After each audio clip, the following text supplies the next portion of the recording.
I'd like to introduce our very special guest today, Mr. Alan Patricof. Alan is one of the godfathers of venture capital and certainly one of its early pioneers, beginning his investing career in the 1950s. Alan gained notoriety as one of the original backers of New York Magazine and then served as its founding chairman. Alan then founded one of the first venture capital firms, Patricof Company Ventures in 1969, and then Alan Patricof and Associates in 1977, which is today known as Apax and manages over $75 billion and operates in 120 plus countries. Now, what's fascinating about Alan is that he left Apax in his 70s only to start a new venture capital firm called Greycroft Partners, which is another industry leading firm today. And then in his mid-80s, Alan left Greycroft only to then start a new venture capital firm, Primetime Partners, where he is an active chairman today with his partner, Abby Miller-Levy. And I don't know if Alan is the most senior venture capitalist on the planet, but he's certainly its most active elder statesman. Alan still runs. He's completed half a dozen marathons. He's traveled to over 100 countries around the world, enjoys going to Burning Man, and is out almost every night of the week and has the vigor of someone a fraction his age. And Alan isn't just a venture capitalist. He's also a musical impresario. He's created theater productions. He's advised 4 U.S. presidents, the president of Nigeria, and President Macron bestowed him with France's Legion of Honor for bringing venture capital to France. He's also written a book called No Red Lights about his philosophy on life.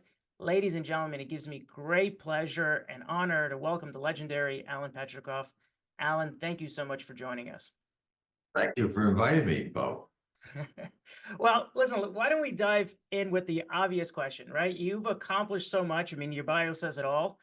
Most people, when they get to this stage of life, they kind of take it easy. Like, why the hell are you still doing this? Interesting you say, even phrase it that way. I gave a talk in front of 500 people at the major Los Angeles venture capital conference about, I guess a month ago. And the title of what I spoke at, they gave for my section was, "Why the F am I still doing this?" So you gave a more polite question, framed it more polite. You know, you wouldn't do what I'm doing unless you really enjoyed working with young people and keep yourself abreast of new technologies. I mean, I get asked all the time, you know, in my book, it says I'm going to live to 114, and I'll be 90 in October this year. How am I able to keep myself going, and how do I have the nerve to think I'll live another 24 years? You forgot to add that I got married. It's now 4 months ago, so I'm a newlywed. I do this because I love it. I love meeting entrepreneurs. I love helping them solve problems. It gives me an enormous diversity of activity. And frankly, if you want to live to 114 or any aspirational age, you really need a bunch of things. One, you've got to exercise and keep active, in my opinion. You know, I walked with my wife yesterday, almost 7 miles. And, you know, I'm hoping next weekend we're going to do 12, because I'm hoping to do the marathon.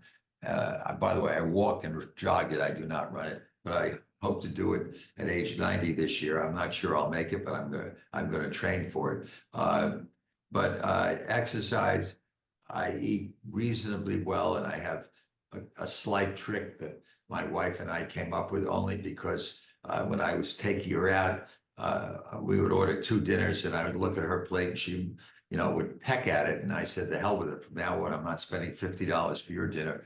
We're going to split dinner." And we, for the last couple of years, very, very satisfactorily split every breakfast, lunch, and dinner. And I can tell you, neither of us are starving. And it's helped to keep my weight virtually flat, and hers as well.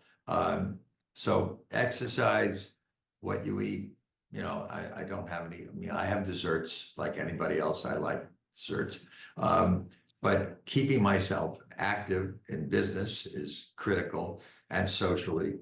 I will not suffer from loneliness or depression.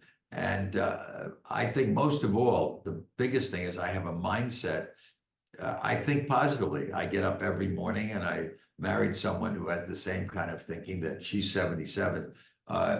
we live every day with enthusiasm and excitement and take on new challenges. And I think that the combination, and particularly the last, being positive, is a very helpful element. But the reason I do this venture capital specifically, I can't think of a more exciting business to be in, where you get to meet young people in new areas, all the latest technologies that are going on.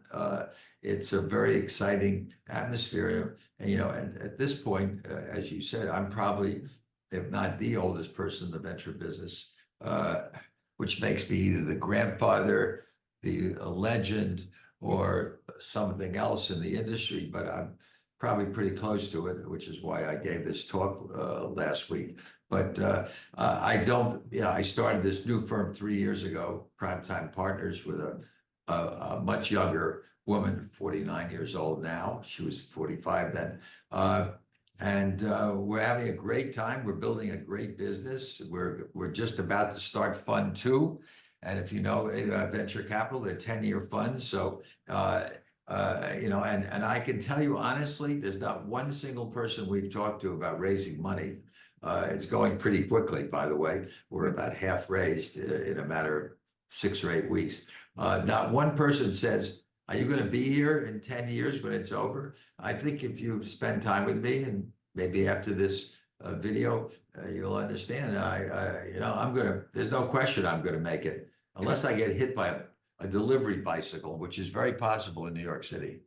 Well, Alan, I gotta say, I mean, you strike me as somebody who is aspirational in every way, but in our tradition, the aspiration is 120. So why are you sandbagging it at 114?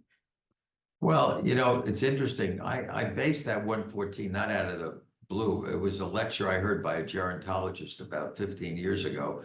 And he explained why 114 was the age you could potentially live to. And I know what you're referring to, which is the biblical sense. But the reason you don't live to 114 is because you have an accident, you have some genetic problem, you get cancer, you get tuberculosis, you get pneumonia, you get a hip replacement, and every one of these chips away from life expectancy. And I had prostate cancer about 15 years ago, and I had a hip replacement, but I kind of liked the idea of 114. And I said, why not go for it? So I started then and continue now to live with that, focus. I promised my wife 24 years of marriage, and she doesn't doubt it. She knows what she's signed up for. But I think if that same lecture were given today, in fact, I know it for a fact, they would say 120, because 50% of the children that have been born in the last 5 or 10 years will live to be over 100, assuming they also don't have some exogenous event that happens to them. So, as you know, my new business, Primetime Partners, focuses on products, services, experiences, technologies for people, I say over 60, my partner says over 50, but it's like pornography. When someone's older, you can see it. And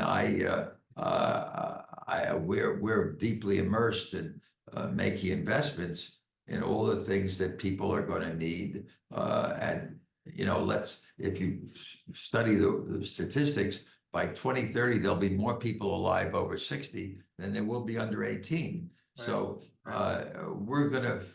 which is why we got into this business. We're going to be facing an increasingly older population that's going to have lots of needs that are not the same as young millennials that need dog walkers and fast delivery trucks. Sure. Or bicycles. Yeah. So just, I want to just, while we're on the topic of age, and you mentioned your co-founder, Abby, who's nearly half your age, like what unique challenges or opportunities does that introduce? And maybe you could talk a little bit about how you think about team building generally, differently. What the challenges for being this age, or for building a firm in this business? The challenge that your partner is roughly half your age, and challenges and opportunities that you found through that experience. Oh, I don't, but my partner is, nothing to do with the challenges. We came together because ironically, she was the founding president of Ariana Huffington's company, Thrive Global, which is involved in wellness.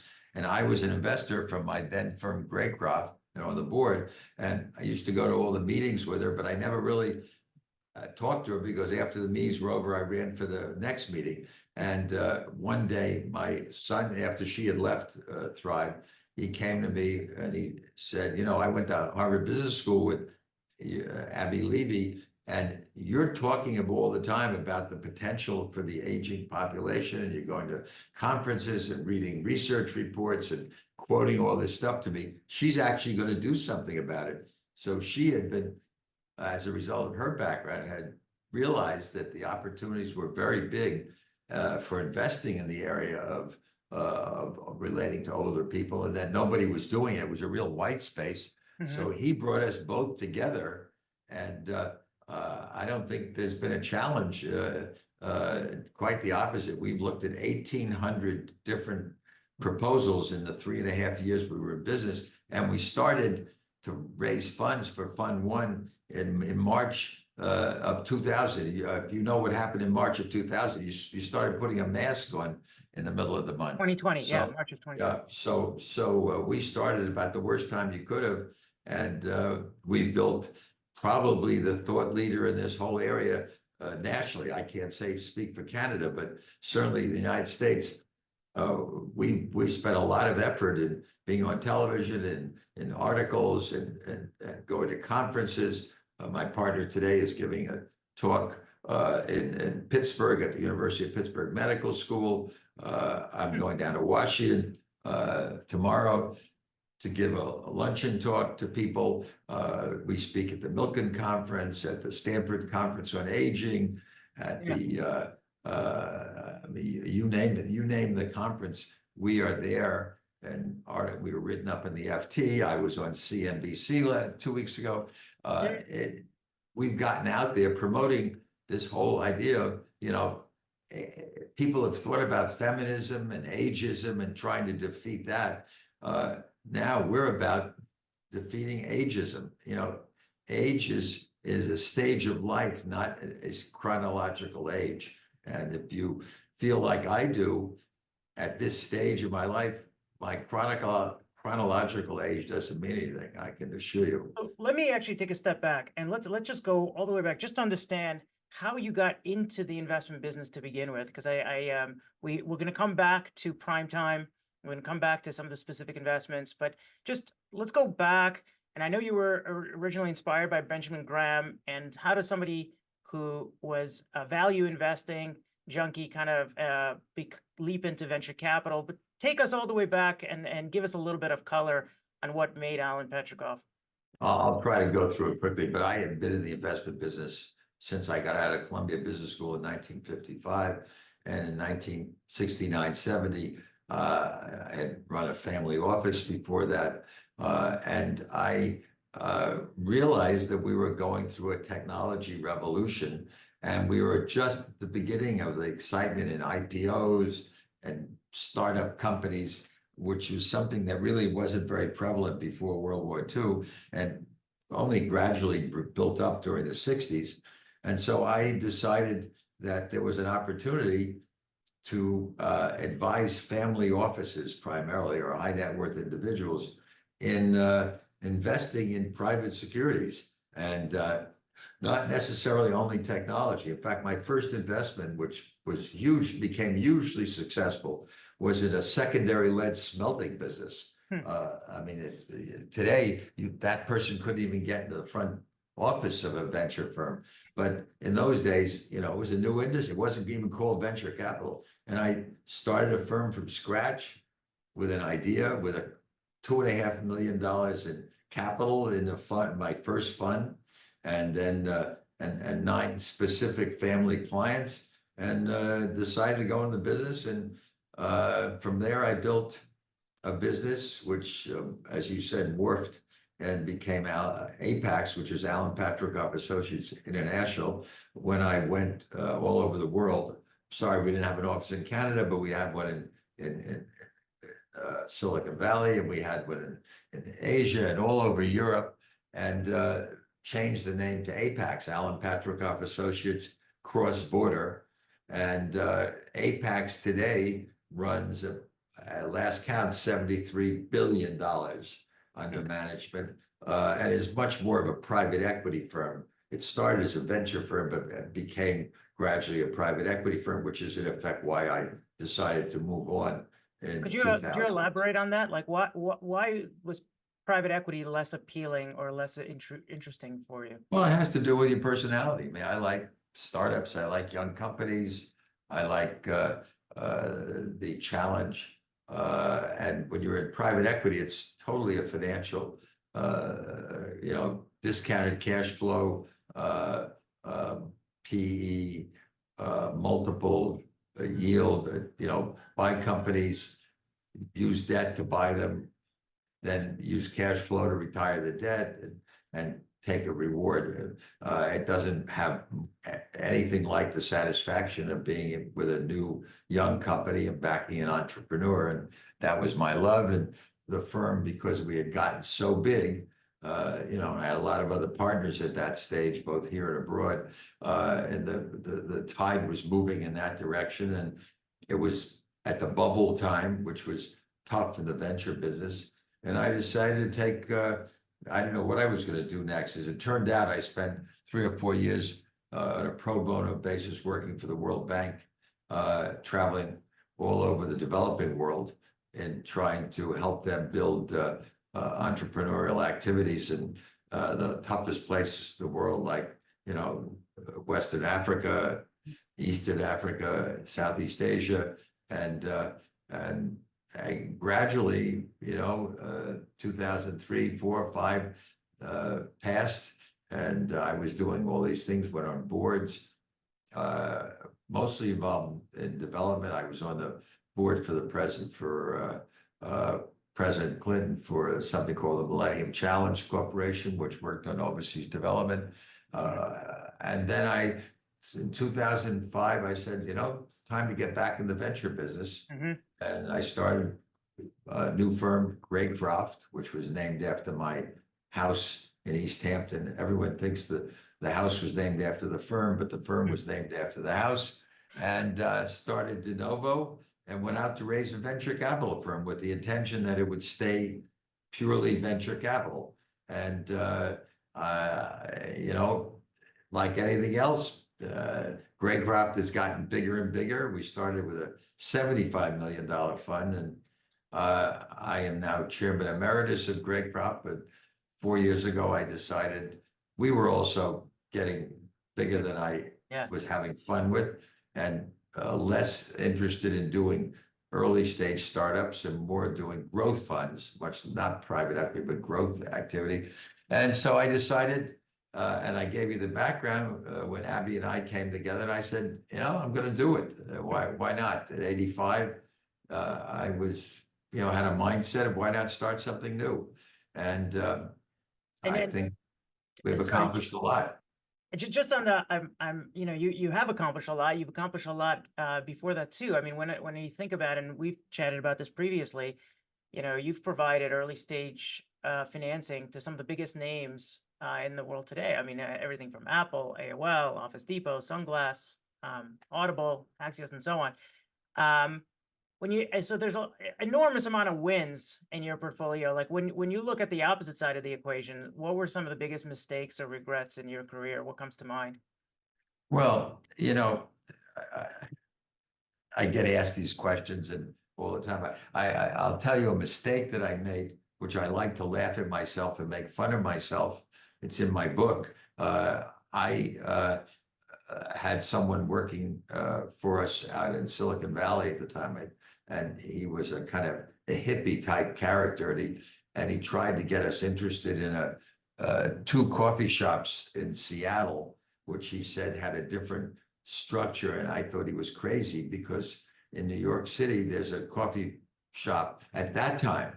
There were at least one, and usually 2 coffee shops on every block.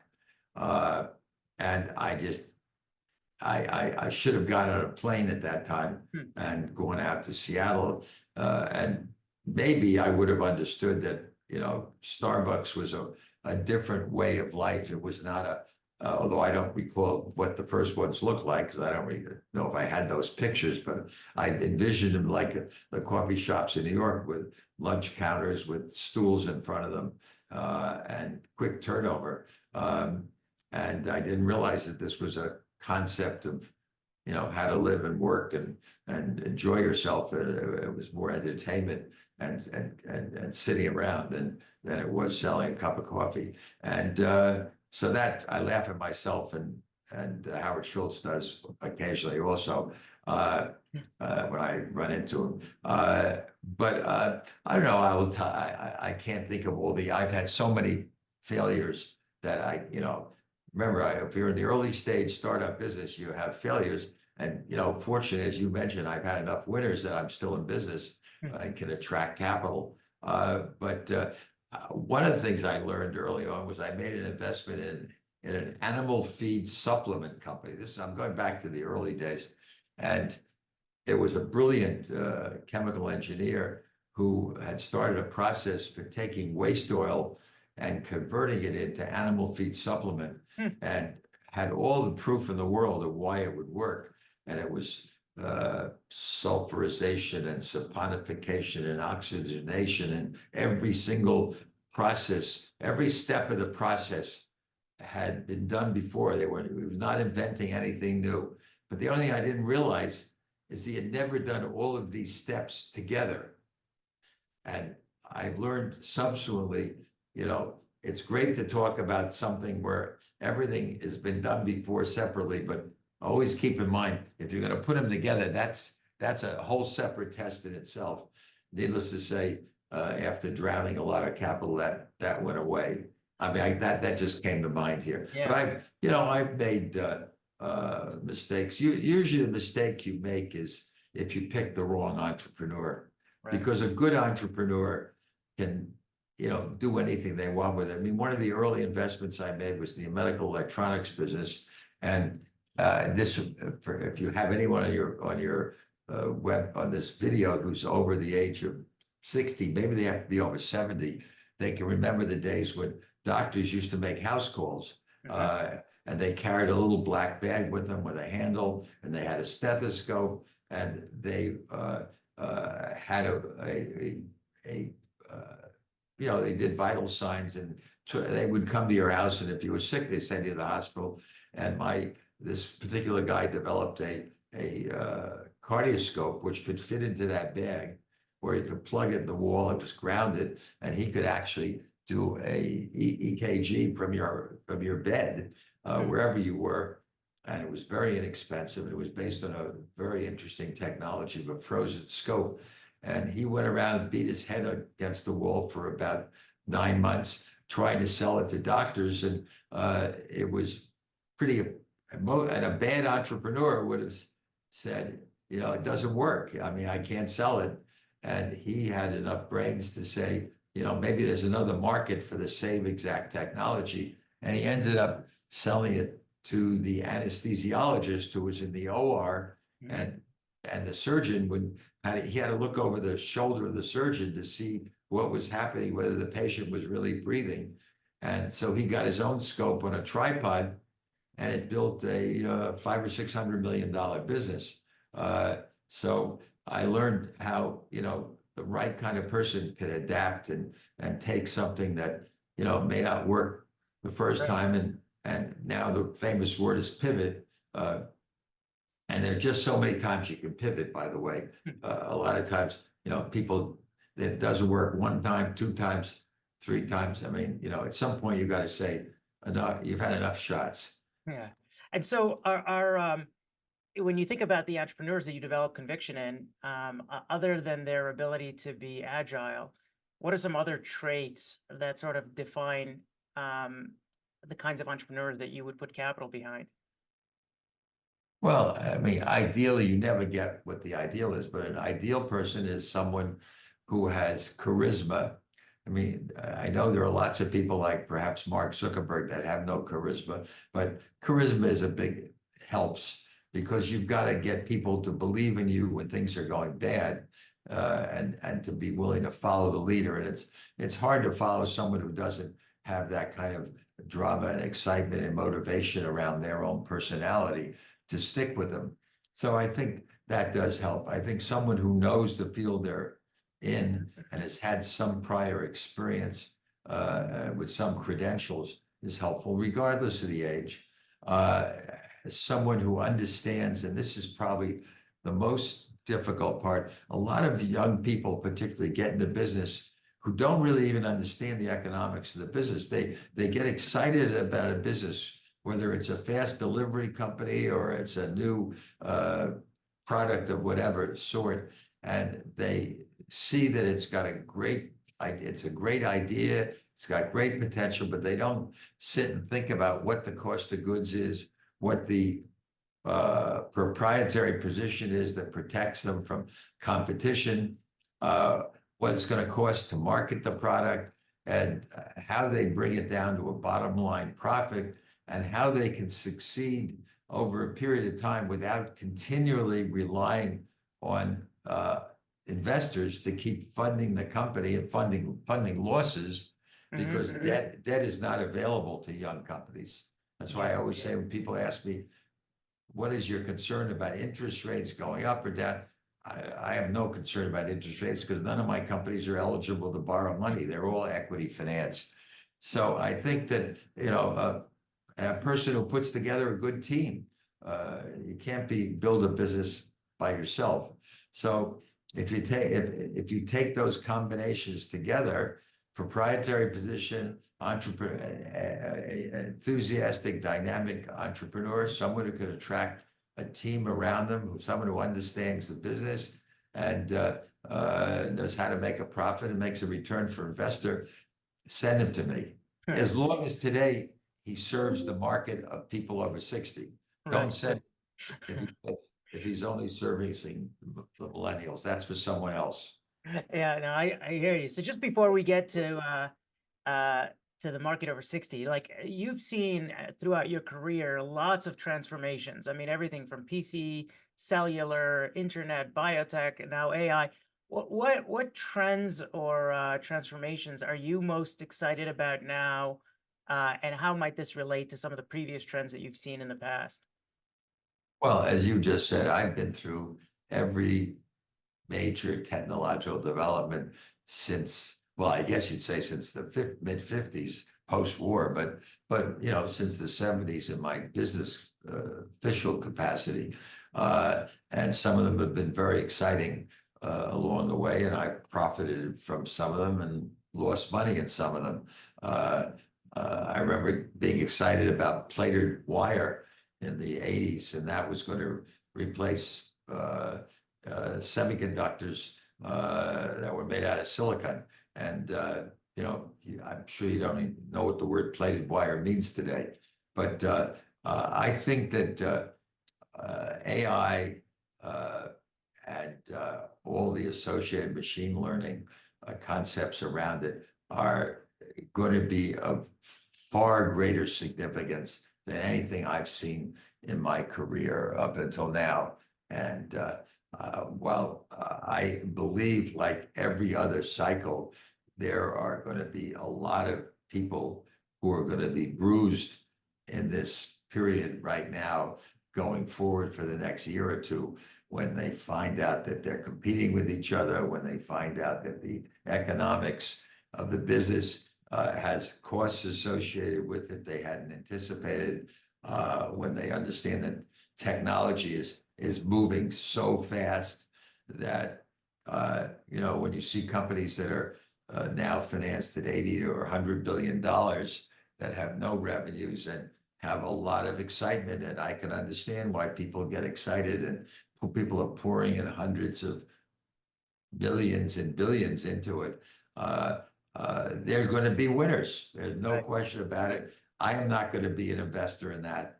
I wouldn't say because of my age. Just I've been through too many cycles. On the other hand, I think that every investment we make is going to benefit in some way from the advancements of using artificial intelligence, and I'm seeing it already. We have 5, 6, 7 of our 36 investments that have already embedded the use of AI and generative AI for content and open source AI to improve their cost structures and improve productivity of their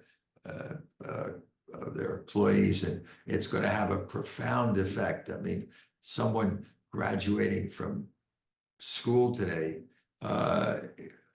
pity them if they don't have some grounding in this area. But we're at the stage where, you know, if you have kids or grandchildren, they better very quickly become very adept at it and how to use it, because it's going to be critical going forward. And no matter what field you're in, but particularly certainly in the health and biotech area, they're going to have clinical developments are going to take place so much faster.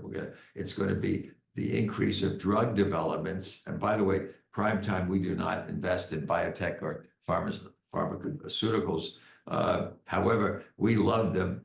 We love those companies. We love people putting money in those areas because they're going to help our constituency live longer and need our products and technology and services. So, and I do think we're going to see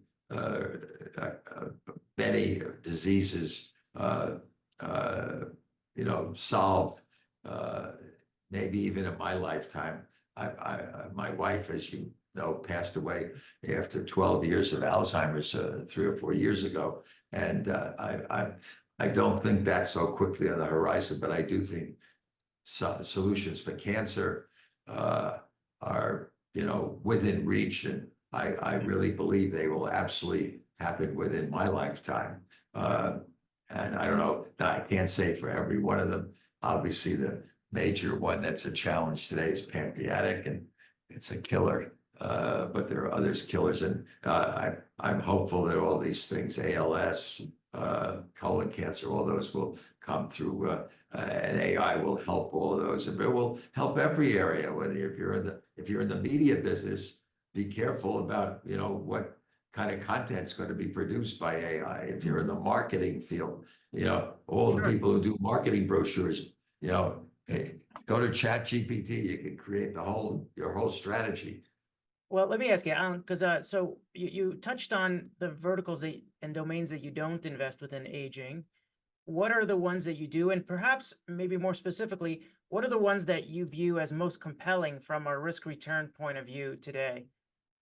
Well, first of all, understand that when we started out 3.5 years ago, and I mentioned we were going into, I mean, there were people who, I should say, I'll back up. Everyone we went to raise money immediately, no matter what their age, when I explained the thinking, would say the same thing. I get it. I remember those 3 words. And today they still say, I get it, which means they understood that the population is aging. It's a different thing, and no one's had thought about it. But today you need, I mean, start with caregiving. I mean, we have a shortage of caregivers. There are all kinds of developments taking place using AI of how to give assistance to people who are bedridden or already in a senior facility. There are all kinds of new technologies for monitoring people in all different kinds of circumstances. There are people, one of the biggest killers for older people is loneliness and depression. And we've got a couple of companies dealing with that area. There are shortages of almost every kind of professional nursing facilities and doctors and neurologists. And to the extent you can get early on diagnosis of these people using remote telemedicine, that's a very fertile area. And you should understand, in the States, and I know Canada has the best medical system in the world, so it's probably better than the US, but in the US, we have everything depends on Medicare and Medicaid and some health plan that you have to pay for. Though all these systems are desperately trying every day with one objective, and I guess it's the objective in Canada too, is keep someone out of the hospital one day. Because in the States, it costs someone who's paying for it $15,000 to $25,000 a day to keep someone in the hospital. And, I'm being very general in the numbers, but, if you, just a mere thing like falling, you fall, you've got to get an ambulance. The ambulance takes you to the hospital, you need a hip replacement. The hip replacement, you get pneumonia in the hospital. Once you get pneumonia, you get sepsis. You get sepsis, you die. And how long is it going to take while you're in the hospital? In the meantime, the health plan's paying for it. So they will pay $500 a year to a member to take supplemental lessons online to improve balance. Because if they can spend $500 and keep you from falling, they've done a good job. We have we have one company that's called Safe Ride, which it sounds like Uber, but it has a 99% reliability. And you call it Uber in the United States, they tell you they'll be there 1 minute and it takes 10. Safe Ride, if they tell you it's 1 minute, it's 1 minute. And they come to the door, take you out of the door, bring you into the van. They don't own vans, and they deliver you to the hospital or to the doctor for your appointment. And then they come back on time to pick you up. Because if they don't, they lose their contracts. And all paid for by the health plans. Why? Because they leave it to you to go in an Uber, and on the way trip or get sick, or no one notices what's wrong with you. They have a much bigger cost. So we have a company that does early diagnosis for Alzheimer's. Also, we have another company that's early diagnosis of depression by voice means, and that's all uses AI technologies. So we have our major investments, not by design but by happenstance, are healthcare oriented. Secondly, they're financially oriented, and thirdly, we have some consumer, but those consumer activities are not compensated by anybody except the consumer. So it's of lesser interest. We have a major consumer company called Carewell, which is the leading, I'd say one of the leading sources for products for people who do have need for products as they're getting older that are very specialized, that they can get attention from a real person if they need it, who can help them how to use a catheter or how to use a bed sheet, or when they need one thing or another, and not just relying on an automated voice. Well, I mean, all of these companies, first of all, sound fascinating. I would imagine that other venture capitalists are looking at companies like these as well.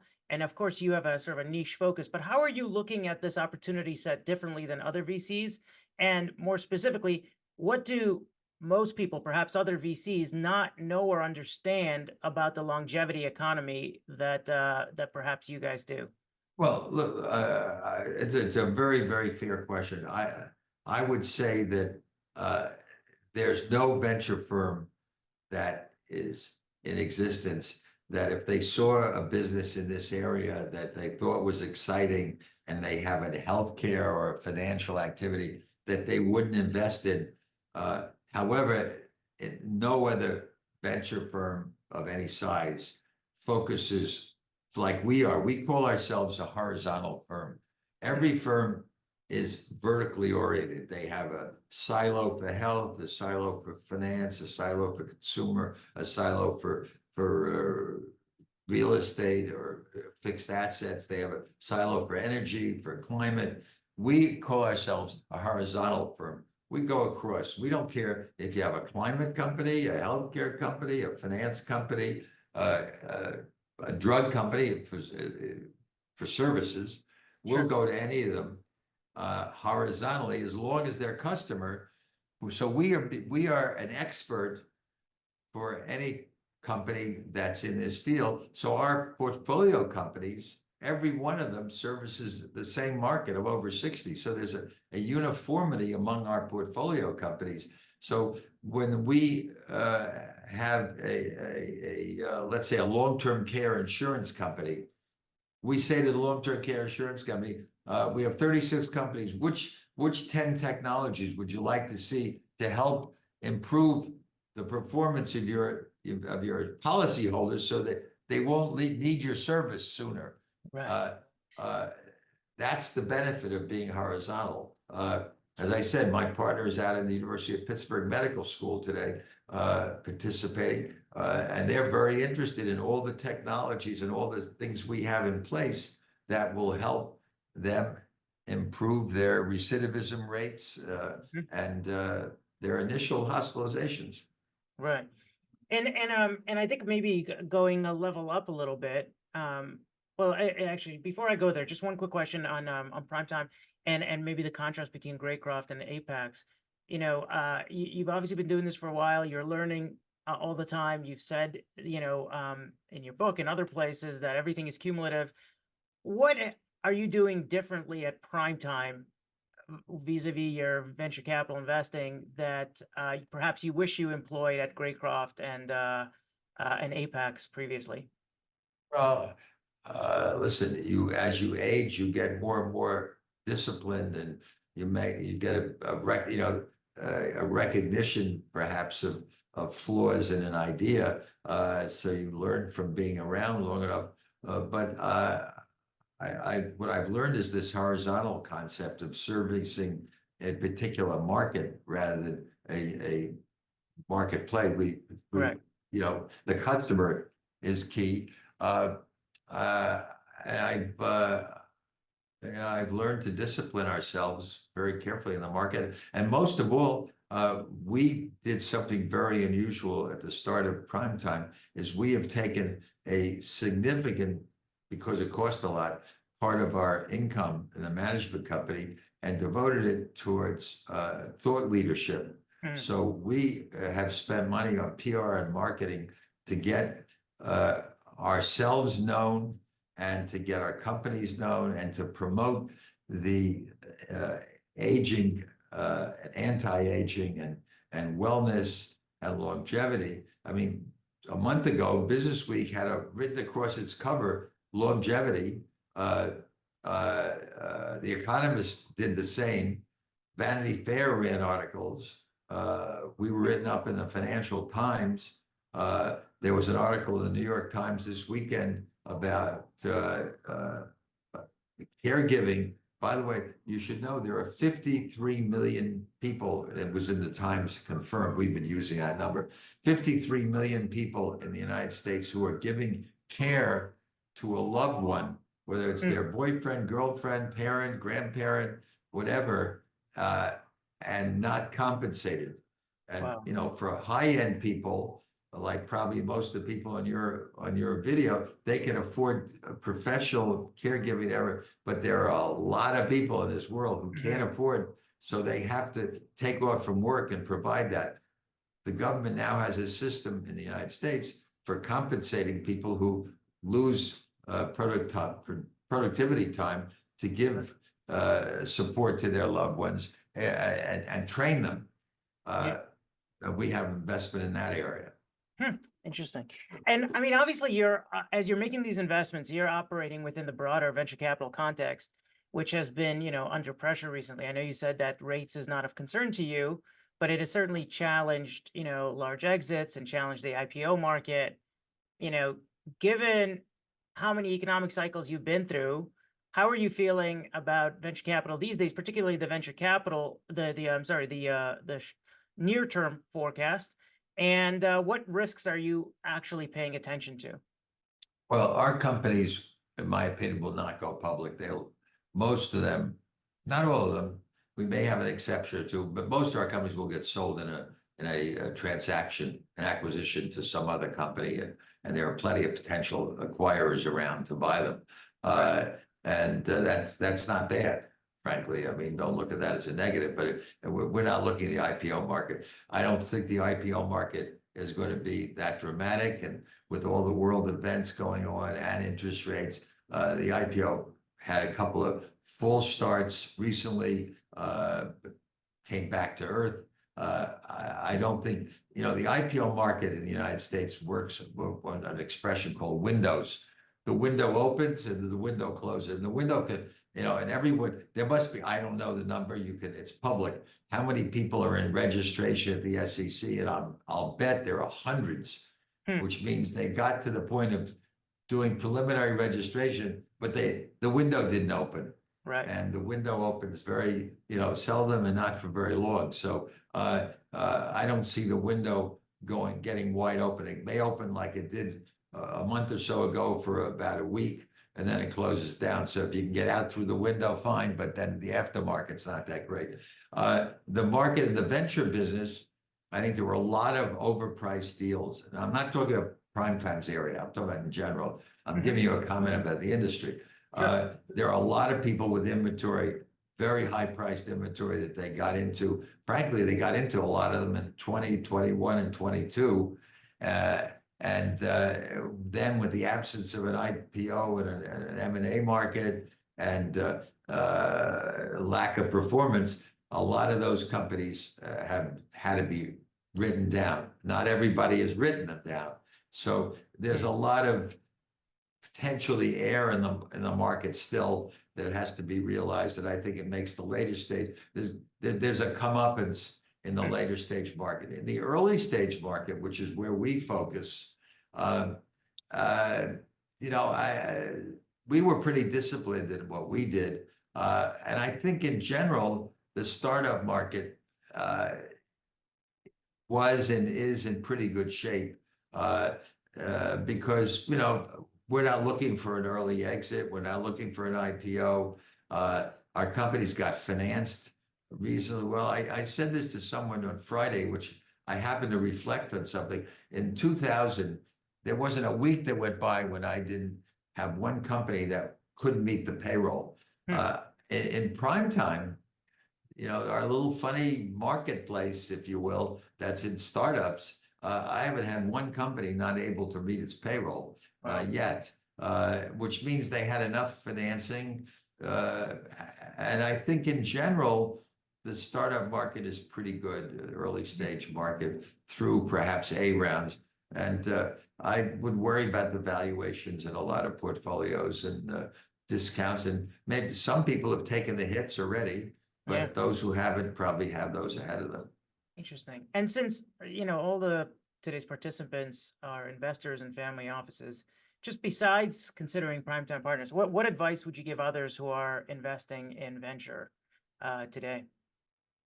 I think if you're going to be in venture, you have to be in it every year. You can't be in and out of it, try to, market time it. That's an invitation for failure. You get all excited in the years like 20 and 21, and then you say, oh God, I'm overcommitted. I'm going out of the market for a couple of years. I learned that from the guy who ran AT&T's investments, who was one of the first people to go into venture capital for an institutional fund. He ran the pension fund. He started every single year going into it, and they had an excellent, one of the best performances of anybody. You can be in a fund and hit it big. You can be in the company the fund that went to OpenAI and go from 0 to $83 billion, and good luck. And if you're smart enough to do that, it's great. But other than that, find people you like to be with. You want to be comfortable with them. You want to feel that they want to communicate, that they're open, that they treat you like you are a limited partner, entitled, but that, you're free to talk about what the issues are and understand what they're doing. And there are some funds that will take your money and say, thank you very much. Come and see us when it's all finished and distributed. So I think being comfortable with the strategy, looking at, although past performance is not a predictor, but it helps to, I think ones where the teams are worked out, any personal problems are important. Yeah, and I one thing, Alan, I want to actually touch on, and we only have probably time for a couple more questions here. But one of the interesting things of your bios is you've advised in various capacities the Clinton, Bush, Obama, Biden administrations, and even the president. Not Bush. Oh, not Bush. Sorry. Okay.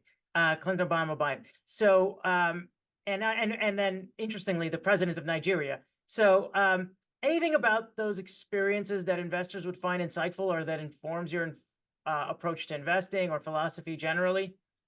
Well, the most exciting and rewarding experience I ever had was being an advisor to the president of Nigeria. How did that happen? Among, How did that come about? oh, it's a long story, but it was an accident which happened because of a dinner I sat next to him in New York, which was run by the chairman of Citibank, and he turned to me, President Obasanjo, and asked me have I been to Nigeria? And I said yes. And he said, what did I think of it? And I said to him, you want to know the truth? I mean, unfortunately, I'm a very open person. And I said frankly, it was a shithole. When you have to go through the streets with armed guards, where there are potholes you'd think a bomb had dropped, where there's garbage all over the place. It's not a very conducive environment for tourists, certainly. And he said, would you write me a letter about it?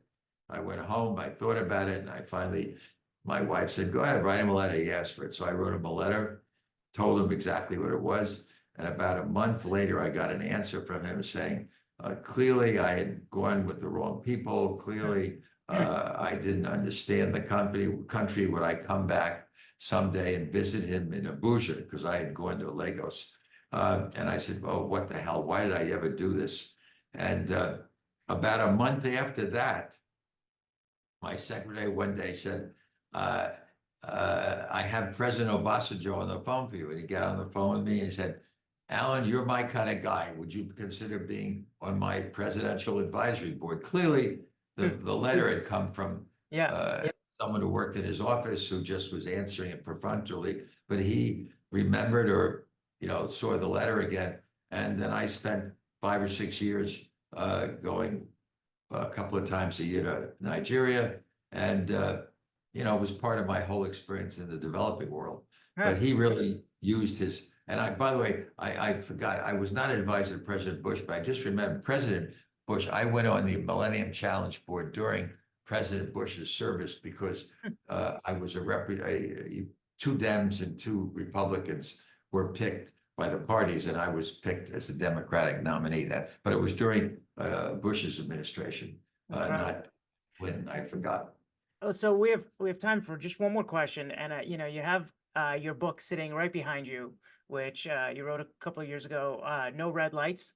And by the way, for anybody, I'm shamelessly putting it up. No, you should, and we'll actually give the book to anybody that makes a new donation towards Lunches with Legends and Pediatric Mental Health this week. We will send them. It's so cheap they can afford to buy it. It's a $30 listed at. I just heard it sold.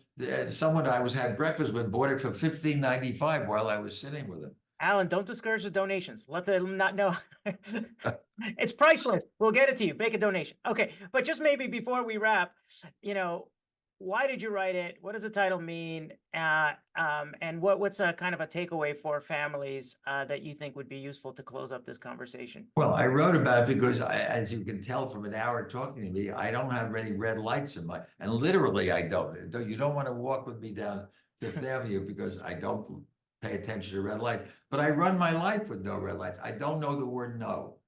Yes is the only word that's part of my vocabulary, and I don't like being around people who don't like to do things. That's why my wife and I have a fabulous new life together, because we share enthusiasm together to do things.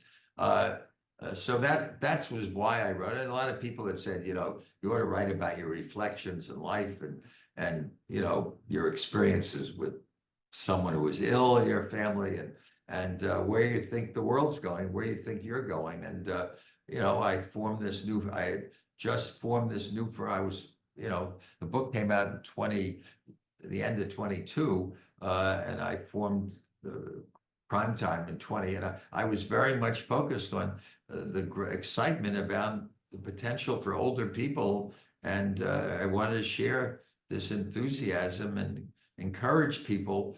My wife and I, our wedding was written up in the New York Times, again, shamelessly, on online December 22nd, in print on the 24th in the vows section.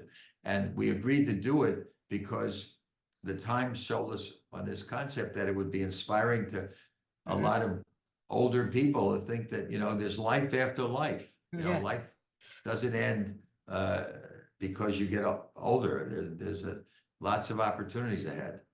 No red lights. I love it. Alan, that was And that's why I'm doing that's why I'm starting Primetime too. Yeah.